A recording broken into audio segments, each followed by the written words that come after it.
Napakainit ng hapon na iyon. Ang singaw ng konkreto at ang maalinsangan na hangin ng Maynila ay tila pumapasok sa bawat awang ng lumang bintana ng pampublikong pagamutan.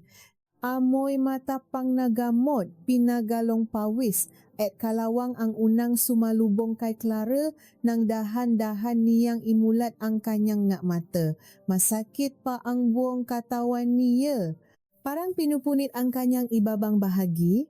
Isang matinding kirot na napapaalala sa kanya ng ilang oras na paghihirap bago niya may labas ang sanggol sa kanyang sinapupunan. Ngunit ang lahat ng pait, ang lahat ng pagod at sakit ay tila naglaho na parang bulan ng ibaling niya ang kanyang paningin sa gilid ng kanyang higaan. Sa loob ng isang maliit at simpleng higaan na yari sa pinakumurang materyales, naroon ang isang maliit na anghel. Mapula-pula pa ang balat nito at lukot-lukot, ngunit para kay Clara, ito ang pinakamagandang biyaya na natanggap niya sa buong buhay niya. Inabot niya ang munting kamay ngang sanggol, napakaliit, napakalambot. Binalot niya ang kanyang anak ngang isang manipis at magaspang na kumot na kulay asul. Ito ang pinakamurang tela na nabili niya sa pamilihan ng Divisoria noong siya ay 6 na buwan pa lamang na nadadalang tao. Gustuhin man niyang bilhan ang anak ng malambot at makapal na kumot na yari sa bula. Hindi sapat ang parang patago niyang inipon mula sa kanyang raket. Habang pinagmamasdan niya ang inosenteng mukha ng kanyang anak, hindi niya mapigilan ang pagpata ang kanyang luha. Luha itong kagalakan bilang isang ina, ngunit may halong matinding kalungkutan at pangungulila. Sa ganitong mahahalagang sandali, inasahan niyang nasa tabi niya ang kanyang asawang si Marco, hahawakan ang kanyang kamay at hahalikan siya sa noo upang pasalamatan sa kanyang sakripisyo. Ngunit mag-isa siya. Mag-isa siyang dumaing, mag-isa siyang lumaban kay kamatayan. Biglang bumukas ang pintuan ng silid. Umingit ang lumang bisaglan nito na napagulat kay Clara. Umayo siya ng higa, inaasahang ang kanyang asawa na ang papasok. Ngunit ang bumunga sa kanya ay ang pamilyar at nakasimangot na mukha ng kanyang biyenan na si Aling Nita. Walang bakas ng paaalala sa mukha ng matanda. Wala man lang tanong kung maayos ba ang kalagayan niya pagkatapos manganak.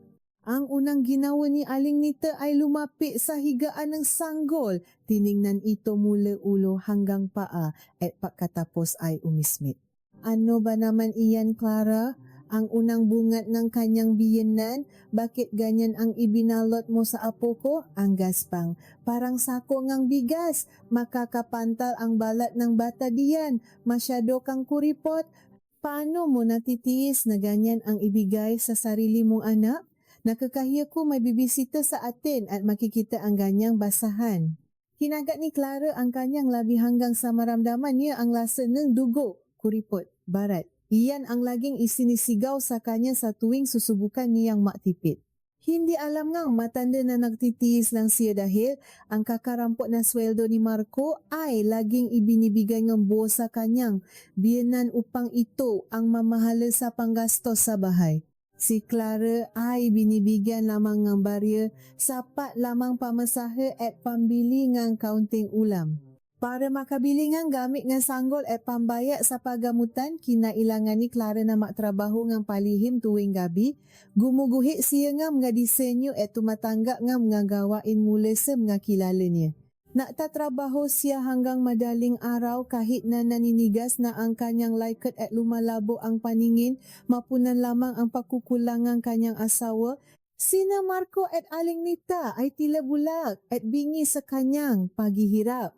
Tuwing nalilihi siya at hihingi ng pambili ng bitamina, sasabihin ni Aling Nita na naiinarte lamang siya. Uminom na lang daw siya ng sabaw ng malunggay at humingi ng libreng gamot sa sentrong pangkalusugan ng barangay.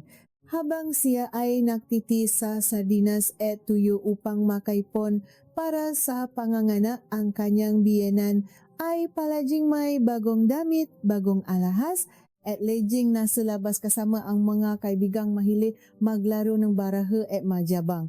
Wala na po akong salapi, biyanan, mahinang sagot ni Clara. Ang boses niya ay basak at hirap na hirap ilabas dahil sa matinding pagod at uhaw. Iyan lamang po ang kinaya ng aking naipon. Wala kang salapi dahil hindi ka marunong dumiskarte. Tingnan mo ang anak ko hirap na hirap sa pagtatrabaho sa opisina para sa inyo. Umuwing pagod na pagod si Marco. Tapos ikaw, hihingi ka pa ngang kung ano-ano. Huwa kang maginarte diyan. Swat mo nga at pinakasalan ka ngang anak ko kahit wala kang may pakmalaki. Napayo ko si Clara. Tiniis niya ang masasakit na salita na tilamga punya na itinatara sa kanyang puso. Naisip niya ang lahat ng sakripisyo niya para sa lalaking iyon.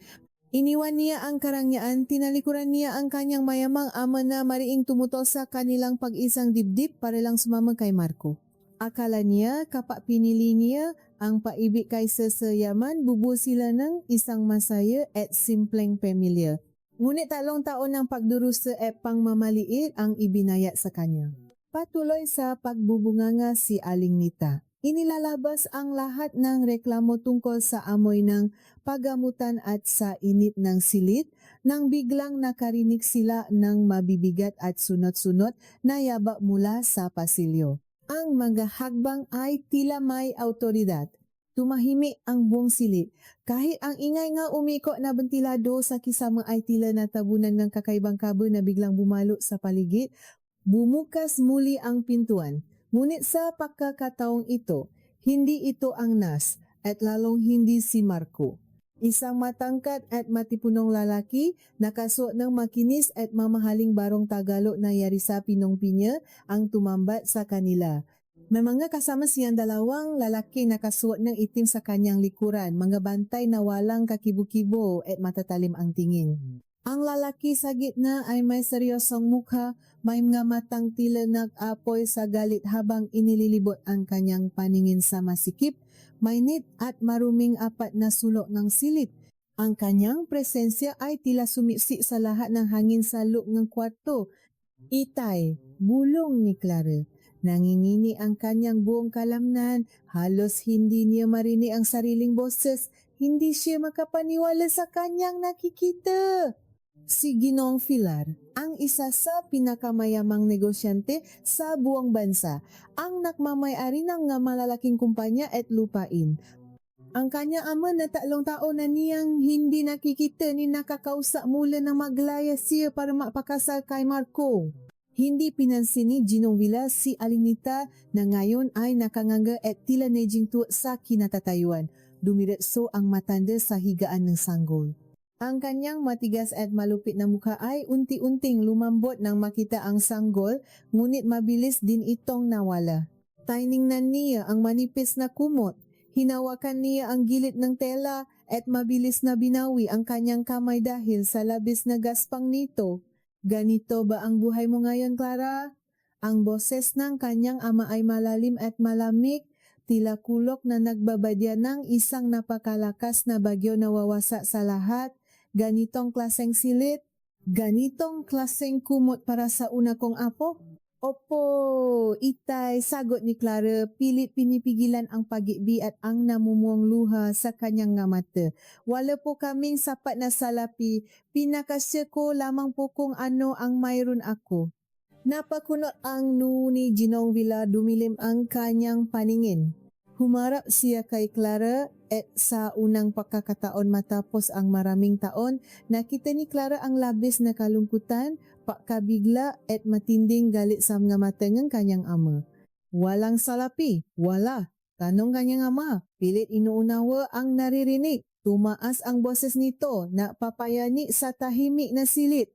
Anak, ano ang sinasabi mo? Nakbibiro ka ba? Hindi ba sapat ang 200,000 piso na ipinapadala ko sa bangko ngang asawa mong si Marco buwan-buwan para masiguro na hindi ka mahihirapan? Tila huminto ang paikot ng mundo ni Clara. Natigilan ang kanyang pahinga. Ang ingay sa kanyang paligid ay biglang nawala, napalitan ng isang malakas na ugong sa kanyang pandini. 200,000 piso buwan-buwan. Dahan-dahan niyang inilipat ang kanyang paningin mula sa kanyang ama patungo sa kanyang biyenan. Nakita niya kung paano biglang nawala ang kulay sa muka ni Aling Nita. Namutla ang matanda na tila nakakita ng aswang. Nangingini ang ngalabi nito, butil-butil ang pawis na tumutulo mula sa nu at ang mata ay nanalaki sa matinding takot habang mahigpit na nakahawak sa laylayan ng kanyang sariling mamahaling kaswatan. Sakto naman sa pagkakataong iyon, muling bumukas ang pinto at pumasok si Marco. May dalang supot mula sa isang sikat na tindahan ng mamahaling damit at sapatos.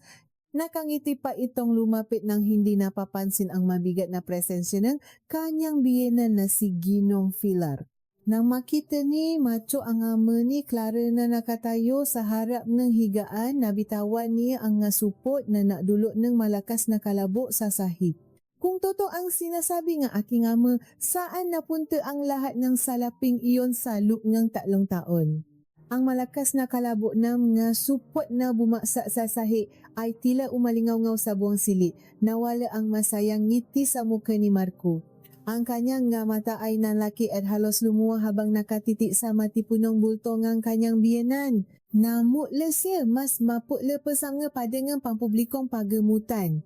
Binalot ng nakakabinging katahimikan ang paligid. Walang sinuman ang nagtangkang maksalita. Tanging ang mabigat na pahinga ni Clara at ang mahinang pag-ikot ng ventilador ang naririnig. Iitay, nautal na bati ni Marco. Ang kanyang tuhod ay halatang nangiinit. Babakit po kayo narito? Hindi po namin inaasahan ang inyong pagdating. Hindi sinagot ni Ginong Pilar ang tanong. Sa halip, lumapit siya ng dahan-dahan kay Marco. Bawa hakbangang matanda ay tila pabigat ng pabigat sa dip-dip ng maina. Taining nanang, matanda ang nakakalat na supot sa sahe. Mula sa isang bahagyang bukas na lalagyang papa ay sumilip, ang isang makintab ay pulang bag na gawa sa tunay na balat ng hayop. Isang kagamitang halatang nakakahalaga ng libu-libong piso. Pagkatapos ay ibinaling ni Ginoong Pilar ang kanyang paningin sa manipis at magaspang na kumot na nakabalot sa kanyang apo at pabalik sa mga mamahaling binili ni Marco. Tatanungin kita muli, Marco, malamig na wika ni Ginong Pilar. Ang kanyang boses ay hindi sumisigaw, ngunit mas nakakatakot pa ito kaysa sa anumang sigaw. Nasaan ang 200,000 piso na ipinapasok ko sa iyong bangko tuwing unang araw ng buwan salok ng 3 taon? Lumunok ng lawi si Marco. Tumingin siya sa kanyang ina, humihingi ng tulong at sa lolo. Mabilis na nakabawi sa pagkabigla si Aling Nita. Ginamit niya ang kanyang nakasanayang pamamaraan, ang makunwari at baliktarin ang sitwasyon. Naku, Ginong Pilar, nakakamali po yata kayo ng iniisip. Bulelas ni Aling Nita, pilit na pinapatamis ang kanyang tinik at inilagay pa ang kamay sa dibdib na tila nasasaktan. Wala po kaming itinatagong salapi. Ang totoo nga po niyan, hirap na hirap kami. Itong anak ninyong si Clara, napakagastos. Naramdaman ni Clara na tila pinipiga ang kanyang puso. Biyenan, anong sinasabi ninyo? Kailan ako naging magastos? Mahinang tanong niya, nangingini ang mga labi sa labis na galit at hinanakit. Huwag kang malinis diyan. Clara, mabilis na sagot ni Aling Nita, nanlilisi ang mata nakatingin sa manugang. Mula nang mabuntis ka, puro mamahaling pagkain ang hinihingi mo. Gusto mo ng mga prutas na kalang pa sa ibang bansa. Gusto mo nga damit na gawa nga masikat na mananahi. Halos mabali ang anak kong si Marco sa pagtatrabaho para lang mapabigyan ang luho mo. Kaya nga kami naghihirap at nakarating sa ganitong paggamutan. Isang malaking kasinungalingan. Sariwa pa sa alaala ni Clara ang araw na nagugutom siya. Naalala niya nung siya ay 4 na buwang nadadalang tao. Desperado siya makakaingang hino na mangga dahil sa kanyang paglilihi. Pinakiusapan niya si Marco, ngunit ang sabi ng kanyang asawa ay ipapala muna sa ina dahil ito ang may hawak ng salapi. Kinabukasan, binigyan siya ni Aling Nita ng mga manggang halos mabulo na at binili lamang ang baksa presyo sa kanto. Kinain niya iyon habang umiiyak sa banyo. pinipigilan ang pagdudual para lamang may laman sa tiyan ng kanyang sanggol. Habang siya ay naghihirap at kumakain ng tira-tira, ngayon ay nalaman niyang may pumapasok palang 200,000 piso para sa kanya buwan-buwan. Kasinungalingan po iyan, Itay. Humahagulgol na sigaw ni Clara. Ang kanyang maluha ay naunahang bumaksa sa kanyang mapulang pisngi. Wala po akong hininging luho. Ni hindi nga po nila ako may bili ng bitamina para sa bata. Ako po ang gumastos sa lahat ng gamit ng aking anak mula sa sarili kong dugo at pawis sa pagtatrabaho tuwing gabi. Sila po. Sila ang palaging bumibili ng nga bagong gamit at alahas. Tumingin si Ginoong Pilar sa kanyang anak na nakahandusay sa manipis na kama, umiyak at halatang kulang sa nutrisyon. Pagkatapos ay tiningnan niya si Aling Nita na nakatayo ng mayabang at si Marco na nakayuko at pawis na pawis. Sapat na mariing utos ni Ginoong Pilar na tahimik si Aling Nita. Hinarap ni Ginoong Pilar si Marco. Marco, hindi ang ina mo ang kinakausap ko. Kinakausap kita bilang haligingang tahanan at asawa ng aking anak. Inilagay ko ang salapi sa iyong pangalan dahil naniwala ako na ikaw ay isang lalaking may paninindigan na aalagaan ang aking prinsesa. Nais kong mamuhay siya ngang maginhawa. Ngunit ngayon nakikita ko ngang aking apo ay nakabalot sa basahan habang ikaw ay may dalang nga supot ng mamahaling kagamitan. Ilabas mo ang iyong telepono at ipakita sa akin ang talaan ng iyong bangko. Ngayon din, mas lalong nangini si Marco. Itay, pakyusa po. Wala po akong dalang telepono, paksisinungaling niya habang mahipit na nakahawa sa kanyang bulsa. Hindi na kailangan, malami na wika ni Ginoong Pilar. Inilabas ng matanda ang sarili nitong telepono. Mayroon akong sariling matauhan na sumusubaybay sa daloy ng aking salapi. Nais ko lamang marinig mula sa iyong sariling bibig ang pag-amin, ngunit pinili mong magsinungaling. Bumaling si Ginoong Pilar sa kanyang telepono at nagsimulang mabasa. Noong nakaraang linggo, may binayaran kang malaking halaga sa isang sikat na pamilihan ng nga alahas. Kahapon, naglabas kang salapi para sa pagpapakumpuni at pagpapalaki ng bahay na nakapangalan sa iyong ina at 3 buwan na ang nakalipas, bumili ka ang isang bagong sasakyan, isang pulang sasakyan na nakakahalaga ng milyon-milyong piso, buo at walang utang. Napasinghap si Clara. Ang bahay, ang sasakyan, naalala niya nung ipinaayos ang kanilang bahay, pinalaki ang silit ni Aling Nita at nilagyan ng sariling paliguan at pampalamig ng hangin. Habang nangyayari iyon, pinatulog si Clara sa masikip at mainit na sala sa loob ng 1 buwan kahit malaki na ang kanyang tiyan.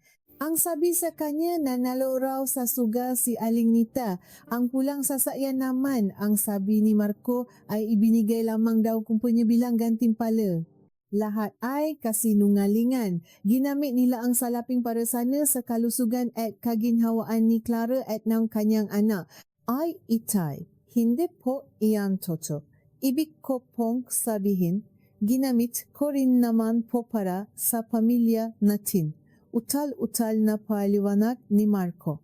Napaluhot siya sa sahig, gumagapang palapit sa mapaangang kanyang biyanan. Patawarin niyo po ako, nakamali po ako, si nanay po ang nag-udyo, sa akin na gamitin ang salapi. Marco, tili ni Aling Nita hindi makapaniwala na ilalagla siya ng sariling anak. Wala kang kwenta. Ikaw ang may gusto ng sasakyan na iyon para majabang sama kaibigan mo. Tiningnan ni Clara ang maina na natuturuan at naaway sa harap nila. Dati-rati ipinatatanggol pa ni Marco ang kanyang inalaban kay Clara. Ngayon, naglalaglagan sila dahil sa takot sa yaman at kapangyarihan ni Ginoong Pilar. Nakita ni Clara ang tunay na anyo ng lalaking pinili niya, isang duwa, sakim at walang paninindigan. Clara, anak, Malumanay na tawa ni. Ginong Filar, narinig mo ang lahat. Nakita mo ang katotohanan. Ngayon, sa harap ko, nais kong ma-desisyon ka, mananatili ka ba sa pamilyang ito? Nabaling ang atensyon ng lahat kay Clara. Umiyak si Marco at pilit inaabot ang kamay ni Clara mula sa paanan ng kama. Mahal, pakiusap, pak mamakaawa ni Marco, ang kanyang muha ay basa-basa ng luha at uhok. Para sa anak natin, huwag mo akong iwan, maawa ka, ipinapangako ko, makbabago na ako. Ibigay mo sa akin ang isa pang pagkakataon. Huwag mo lang hayaang ipakulong ako ng iyong ama. Sa sandaling marinig ni Clara ang masalitang iyon, naramdaman niya ang matinding paglamig ng kanyang puso. Ito na ba ang huling patak ng pagmamahal na mayroon siya para sa lalaking ito? O ito na ang simula ng kanyang pagising mula sa isang mahabang bangungot? Tinitigan ni Clara ang lalaking nakaluho sa paanan ng kanyang higaan. Ang lalaking minsang minahal niya ng buong puso, ang lalaking pinakatiwalaan niyang magiging haligi ng kanilang munting pamilya. Nakita niya ang uho at luha na nagahalo sa mukha nito. Nakita niya ang matinding takot, hindi takot na mawala siya bilang asawa, kundi takot na makulong at mawalan ng karangyaan. Isang mapalangiti ang sumilay sa mga maputlang labi ni Clara. Wala na ang magaluha. Ang balon ng kanyang padurusa ay tila natuyo na ng tuluyan, pinalitan ng isang malamig at matigas na bato sa kanyang dibdib. Anak natin, mahinang tanong ni Clara.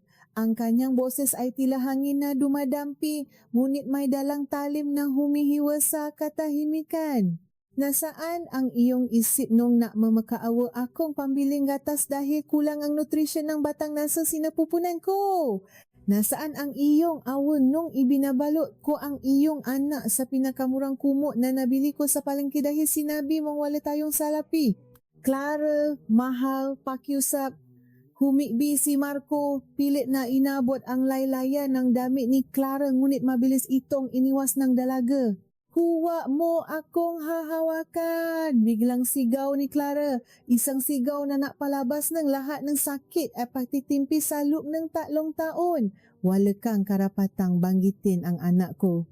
Ginamit ninyo ang salaping para sa amin upang magpakasasa sa luho habang ako ay nagpapakamatay sa pagtatrabaho tuwing madaling araw upang may ipambayad sa pagamutan. Isa kang duwag, Marco! At hindi ko ipagkatiwala ang aking anak sa isang linta na walang ibang inisip kundi ang sarili.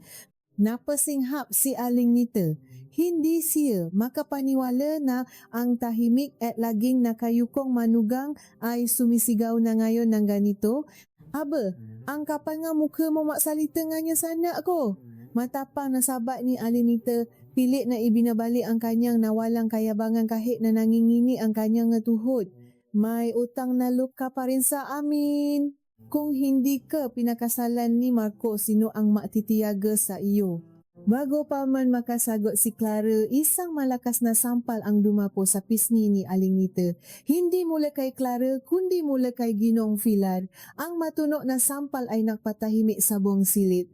Napahawa si Aling Nita sa kanyang namumulang pisngi, nanlalaki ang mga mata sa gulat at sakit.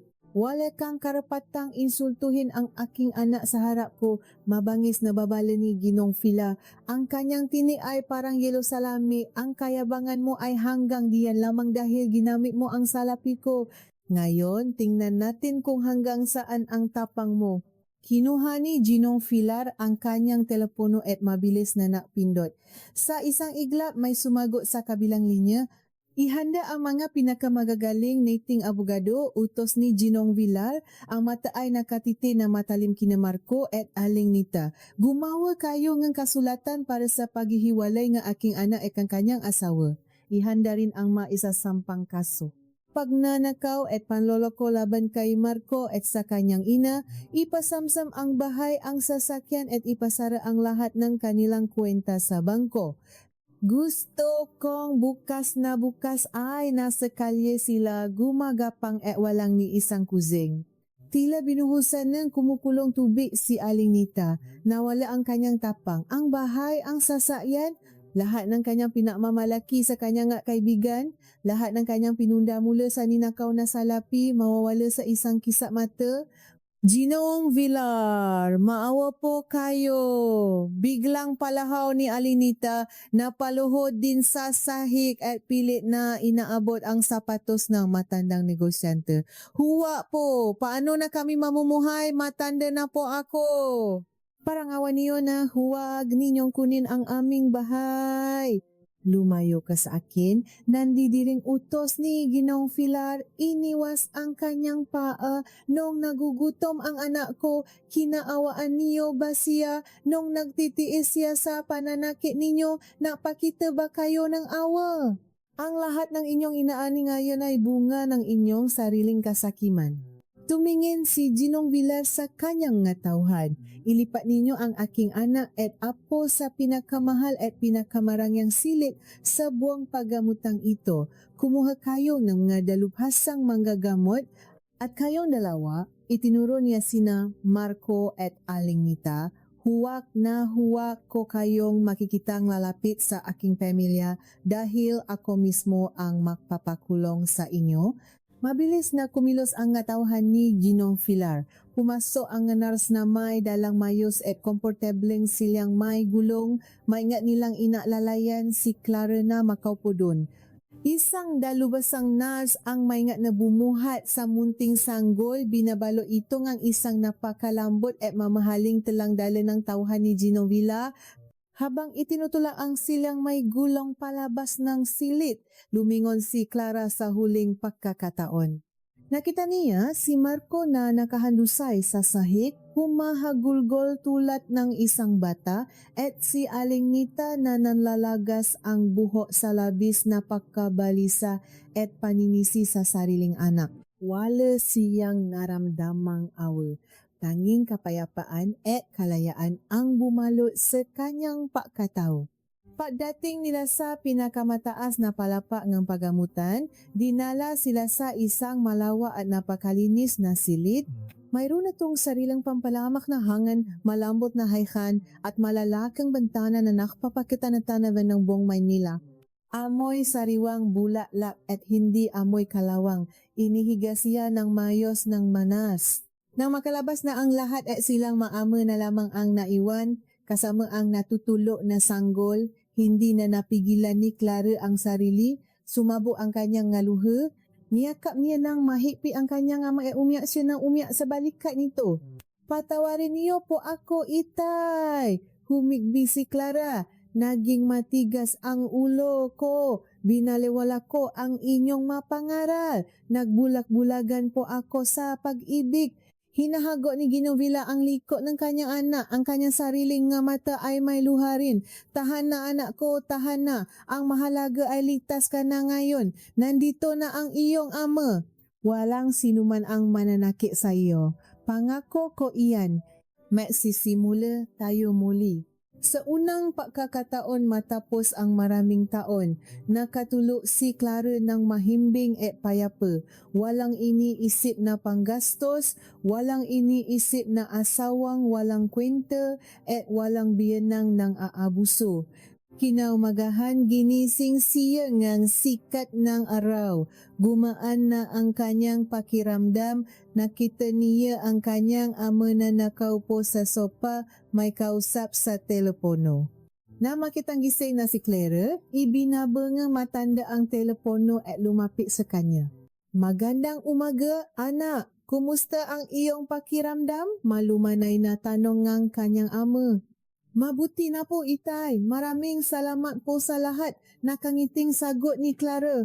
Tumango si Ginoong Villar, ngunit ang kanyang mukha ay biglang naging seryoso. Ang nga abogado natin ay gumalaw na kagabi pa lamang. Nakuha na nila ang utos mula sa hukuman. Ngayong araw na ito, paalisin na sina Marco at ang kanyang ina sa bahay na binili nila gamit ang aking salapi. Nais kong ikaw ang mapasya sa susunod na hakbang. Kinuha ni Ginoong Villar ang isang folder at inabot ito kay Clara. Nakapalop dito ang makasulatan. May lumapit na abogado sa kanila kaninang madaling araw. Nais nilang makipagkasundo. Ibinabalik nila ang sasakyan at ang bahay at nakikiusap si Marco na huwag na siyang sampahan ng kasumpa niya nakaupang hindi siya makulong bilang kapalit. Kusang loop siyang lalakda sa mga kasulatan ng paghihiwalay at ibibigay ang buong karapatan sa bata. Tinitigan ni Clara ang polder sa kanyang makamay. Ang kinabukasan ng lalaking nakbigay sa kanya nga matinding pakdurusa ay nakasalalay ngayon sa dulungan kanyang panulat. Maari niyang hayaang mabulok si Marco sa bilangguan o maari niya itong bigyan ng kaunting awa kapalit ng kanyang mabilis na kalayaan at tahimik na pamumuhay kasama ang anak. Ano ang magiging pasya ng isang inang labis na nasaktan at pinakaitan ng katarungan sa loob ng mahabang panahon? Tinitigan ni Clara ang makapal na polder na naglalaman ng mga kasulatan. Sa bawat pahina ay nakasulat ang mga kondisyon na mapapalaya sa kanya mula sa tanikala ng isang mapait na nakaraan. Ngunit nakasalalay rin dito ang kalayaan ng lalaking sumira sa kanyang tiwala. Nanginginig ang kanyang nga daliri habang hinahaplos ang malamig na papel. Naisip niya ang nga gabing umiyak siya sa gutom, ang nga alipusta ng kanyang biyenan at ang kawalang kibo ni Marco habang siya ay naghihirap. Kung susundin niya ang bugso ng kanyang damdamin, nais niyang makita sina Marco at Alinita na nakakulong sa likod ng mga rehas na bakal. Nais niyang pabayaran nila ang bawat luha na pumata mula sa kanyang nga mata. Ngunit bilang isang ina, inisip niya ang kinabukasan ng kanyang anak. Kung idadaan nila sa mahabang paglilitis ang kaso, baka magamit pa ni Marco ang kanyang karapatan bilang amo upang guluhin sila. Nais niyang maputol na ang lahat ng ugnayan nila sa lalong madaling panahon. Itay, basa ngunit buang loop na wika ni Clara. Tumingin siya ng diretso sa mga mata ng kanyang ama.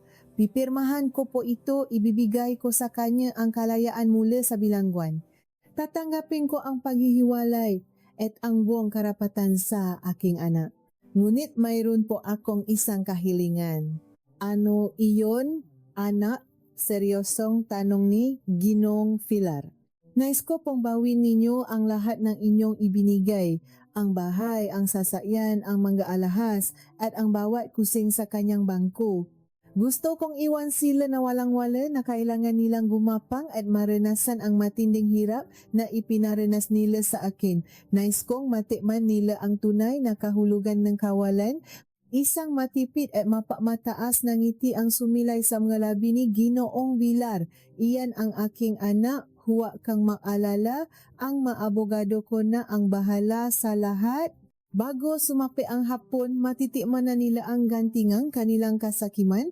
Sa kabilang dako ng lungsod, isang malakas at sunod-sunod na kalampak sa pintuan ang yumani sa malaking bahay ni Marco. Kakagising, lamang ni Alinita, mukto ang mata magulo ang buhok nang marinig niya ang ingay. Nang buksan ni Marco ang pinto, sumalubong sa kanila ang nga abogado ni Ginong Filar kasama ang ilang maalagad ng batas. Wala silang sinayang na oras, ipinakita kaagad nila ang utos ng hukuman. Kailangan na ninyong lisanin ang bahay na ito ngayon din, malamig at walang pusong pahaya ng punong abogado. Ang bahay na ito, ang pulang sasakyan sa garahe at ang lahat ng inyong kuwenta sa bangko ay kinumpiska na upang mabayaran ang milyon-milyong pisong ninakaw ninyo mula kay Ginong Vilar. Maari lamang kayong kumuha ng ilang dami. Ano? Hindi maari, palahaw ni Alinita na papadya at nagsisigaw sa harap ng pintuan. Akin ang bahay na ito. Nakapangalan ito sa akin. Wala kayong karapatang palayasin kami. Mga mananakaw. Nasimulang lumabas ang sismosang kapitbahay.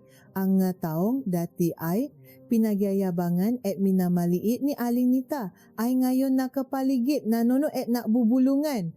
Pinili ni Alinita na matapang, ngunit nang pilitin silang ilabas ng mga alagad ng batas, napalitan ng labis na kahihiyan ang kanyang kayabangan. Tinapan niya ang kanyang mukha ng isang lumang panyo habang hinihila ni Marco ang dalawang luma at sirang maleta.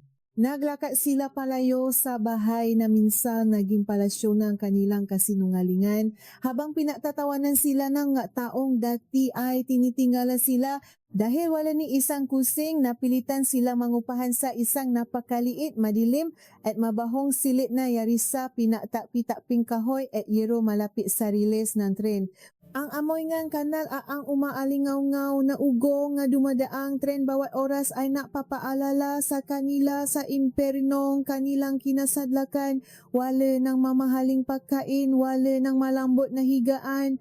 Upang may makain, napilitan si Marco na mamasukan bilang isang tagabuhat ng mabibigat na sako ng bigas sa isang malaking palengke.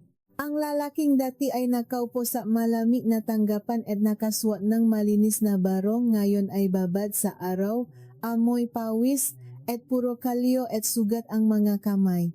Umuwi siyang hapong-hapo, sumasakit ang bawat buto sa katawan upang datnan lamang ang kanyang ina na walang tigil sa pagrereklamo. Marco, ang init-init dito, wala man lang tayong pampalamig ng hangin, ibigay mo sa akin ang kinita mo at ibibili ko ng masarap na ulam, sawa na ako sa tuyo at sardinas. Sigaw ni Aling Nita isang gabi habang nakaupo sa sahig na semento.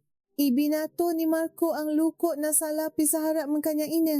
Iyan lamang ang kinita ko, halos mabali ang liko ko sa pagbubuhat, tapos maghanap ka pa nga masarap. Kung hindi ka naging sakim, kung hindi mo sana ginipit si Clara, hindi sana tayo naghihirap ng ganito. Kasalanan mo ang lahat ng ito. Isang malakas na sampal ang dumapo sa pisngi ni Marco. Walang utang na loob. Palahaw ni Aling Nita. Sinisisi mo ako, samantalang ikaw ang walang baya upang pigilan ang iyong asawa at ang kanyang ama.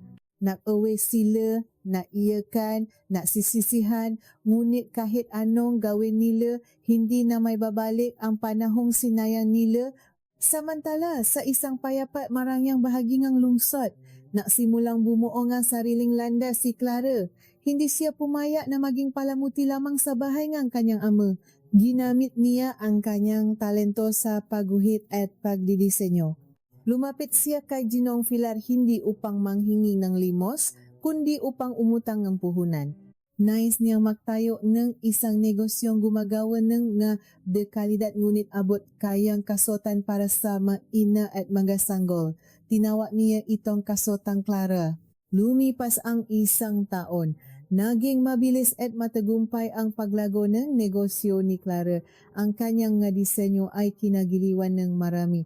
Mula sa pagiging isang inabusong asawa, siya ngayon ay isang tinitinggala at kilalang ginang na nabibigay nga trabaho sa maraming tao. Isang maulan na gabi habang naglalaka si Marco pawi mula sa palengke, basang-basa, giniginaw at kumakalam ang sikmura, napadaan siya sa isang tindahan na may nakabukas na telebisyon. Napako ang kanyang paningin sa palabas. Naroon si Clara. Nakasuot ng isang napakagandang puting bestida, kumikinang ang balat, at may masayang ngiti sa labi habang kinakapanayam tungkol sa tagumpay ng kanyang negosyo at sa pagdiriwang ng unang karawan ng kanyang anak na gaganapin kinabukasan. Tinitigan ni Marco ang mukhang babaeng itinapon niya. Nakita niya ang karangyaan, ang kaligayahan, ang lahat ng bagay na sana ay kanya rin kung naging mabuti lamang siyang asawa. Naramdaman niya ang matinding kirot sa kanyang dibdib na mabilis na napalitan ng isang nakakapasong inggit at put. Wala siyang makain samantalang ang kanyang maina ay napapakasasa sa yaman. Inilagay ni Marco ang kanyang nangingini na kamay sa loob ng kanyang basang bulsa. Nakapa niya ang malami at matalim na baka ng isang patalim na ginagamit niya sa paghihiwa ng masako. Hinawakan niya ito ng mahigpit. Pula ang kanyang mga mata at may maitim na bala na nabubuo sa kanyang isipan.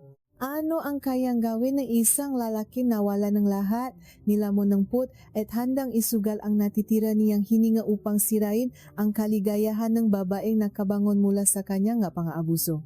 Napakaliwanag ng umaga. Ang sikat ng araw ay tila napapala sa malawak na bakuran ng ampunan sa labas ng lungsod. Puno ng makukulay na banderitas ang paligid. Ang halak hak nung gabatang ulila na nakaswat ng mabagong gadamit ay umaling-aw sa hangin. Naagawan sila sa mga inihandang palaro at masasarap na pagkain. Sagit na ngang masayang pakdiriwang, nakatayo si Clara. Wala na ang bakas ng pagod at pangungulila sa kanyang mukha.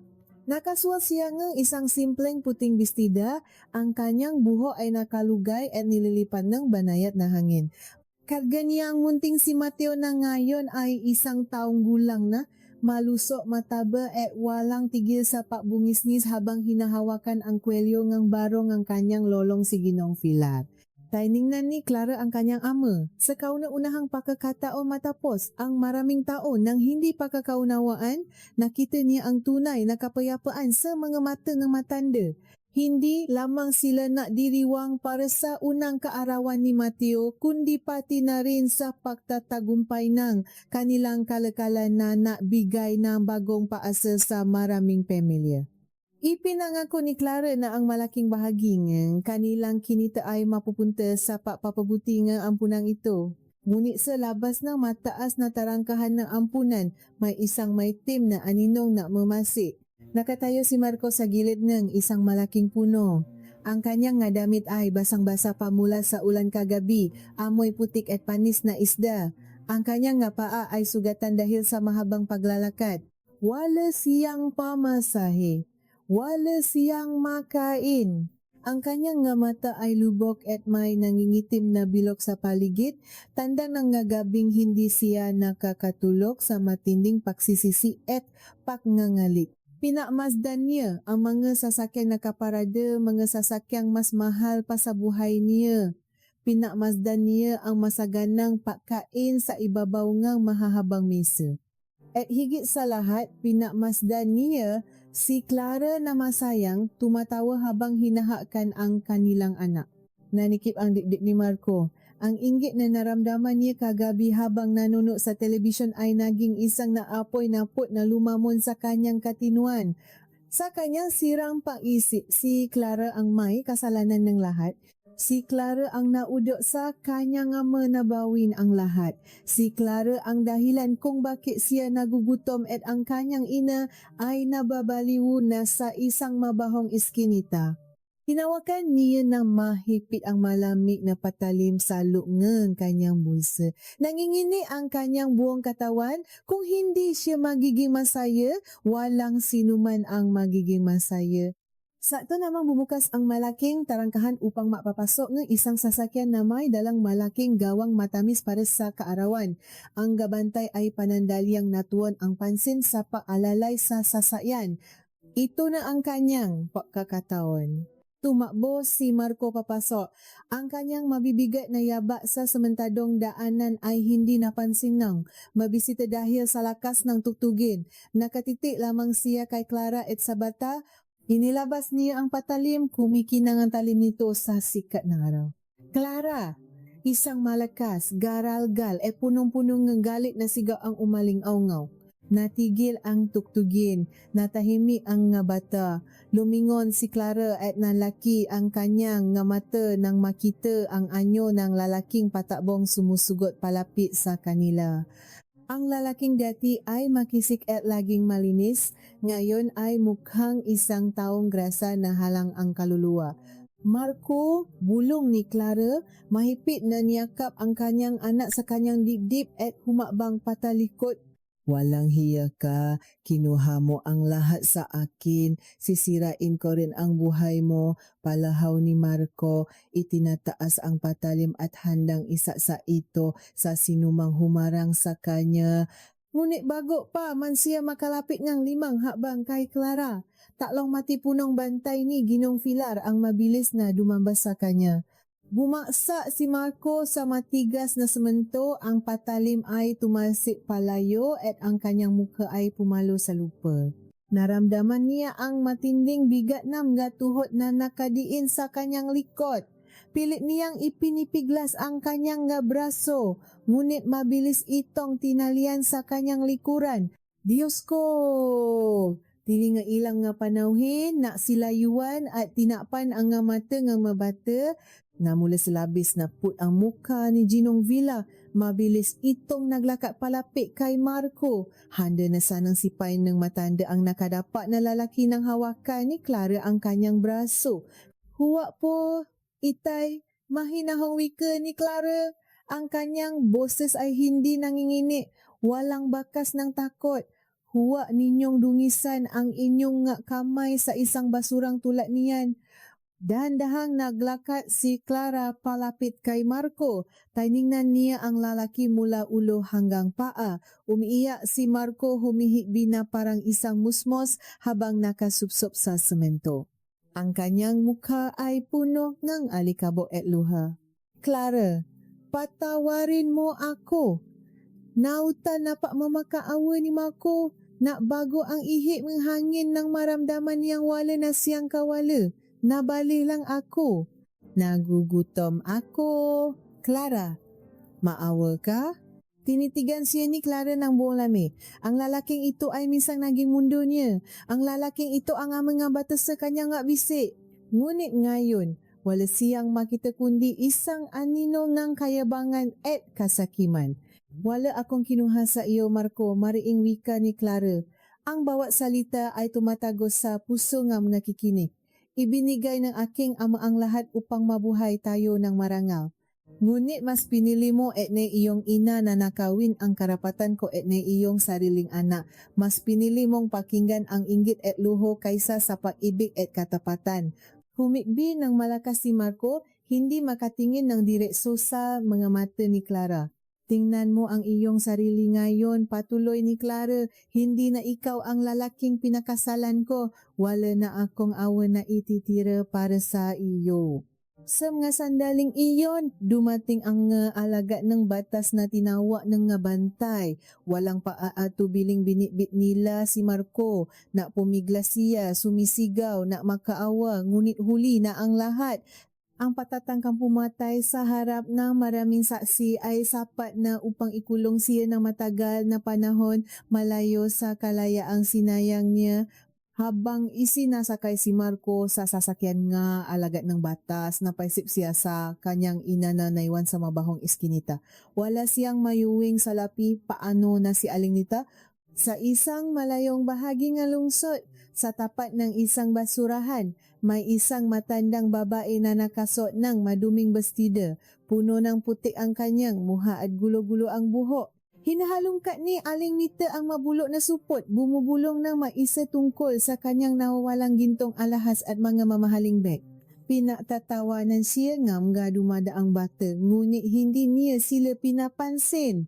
Ang utak niya ay tuluyan ng nilamon ng kawalan at labis na pagsisisi na hindi na kailanman maayos. Bumalik ang kapayapaan sa ampunan. Humingi ng paumanhin si Ginong Villa sa mapanauhin at ay pinapatuloy ang masayang programa. Dinala ni Clara si Mateo sa tapat ng isang malaking gawang matamis na may na isang nakasinding kandila. Tiningnan niya ang apoy na sumasayaw sa hangin. Naisip niya ang lahat ng kanyang pinagdaanan, ang dilim, ang sakit at ang pagbangon. Hipan mo na ang kandila, anak ko, nakangiting bulong ni Clara kay Mateo. Tinulungan niya ang sanggol na hipan ang apoy. Umusbong ang manipis na usok at kasabay ng palakpakan ng nga tao, naramdaman ni Clara na sa wakas, ganap na siyang nakalaya.